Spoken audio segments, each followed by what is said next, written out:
இஸ்ரவேல் ஜனங்கள் எகிப்தில் அடிமையாக வாழ்ந்து வராங்க. அவங்களோட பாப்புலேஷன் அதிகரிக்கிறத கவனிச்ச எகிப்தின் ராஜா இதை வந்து கண்ட்ரோல் பண்ணணும், இல்லைன்னா இவங்க நமக்கு விரோதமாக எழும்பி நிற்பாங்க அப்படின்ட்டுன்னு இனிமேல் இஸ்ரவேல் பெண்களுக்கு பிறக்கிற ஆண் குழந்தைகளை கொலை செய்யணும் அப்படின்ட்டுன்னு ராஜா ஒரு கட்டளையை கொடுக்குறாரு. இதை கவனித்து கொண்டிருந்த கர்ப்பமாக இருந்த ஒரு இஸ்ரவேல் பெண் என்ன பண்ணுறாங்க, சீக்ரெட்டாக குழந்தைய பெற்றெடுத்து 3 மாதம் வரைக்கும் வளர்க்குறாங்க. இதுக்கு மேலே குழந்தைய வளர்க்க முடியாது சீக்ரெட்டாக வச்சு அப்படிங்கிறதுனால அவங்க ஒரு பேஸ்கெட்டை உண்டாக்கி அந்த பேஸ்கெட்டில் குழந்தைய படுக்க வச்சு நைல் நதியில் விட்டுறாங்க.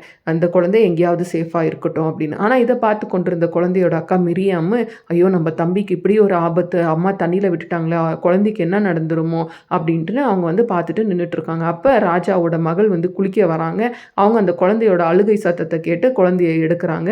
அவங்க என்ன யோசிக்கிறாங்க, இந்த குழந்தை எவ்வளோ அழகாக இருக்குது, இந்த குழந்தைய நம்மளே வளர்க்கலாம் அப்படின்னு யோசித்த உடனே மிரியாம் என்ன பண்ணுறாங்க, ஓடி போய் ராஜாவோட பொண்ணுக்கிட்ட, மேடம் இந்த குழந்தைய வளர்க்குறதுக்கு எனக்கு தெரிஞ்சவங்க ஒருத்தர் இருக்கிறாங்க, அவங்ககிட்ட நீங்கள் கொடுத்தீங்கன்னா உங்களுக்காக குழந்தைய வளர்த்து கொடுப்பாங்க அப்படின்ட்டுன்னு அவங்க சொல்கிறாங்க. சரி நீ போய் கூப்பிட்டு வான்னு உடனே அவங்க போய் அவங்க அம்மாவை கூப்பிட்டு வராங்க.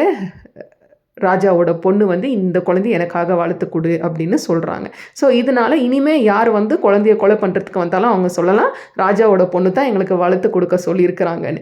இப்படியாக தன்னோட தம்பிக்கு வந்த ஆபத்திலிருந்து மிரியாம் வந்து தன்னோட தம்பியை காப்பாற்றுகிறத பார்க்குறோம். நீதிமொழிகள் 17:17 இடுக்கண்ணில் உதவவே சகோதரன் பிறந்திருக்கிறான். தேவன் நமக்கு எதுக்காக உடன் பிறந்தவர்களை கொடுக்குறாருன்னா நம்ம ஒருத்தருக்கு ஒருத்தர் உதவியாக இருக்கணுங்கிறதுக்காக.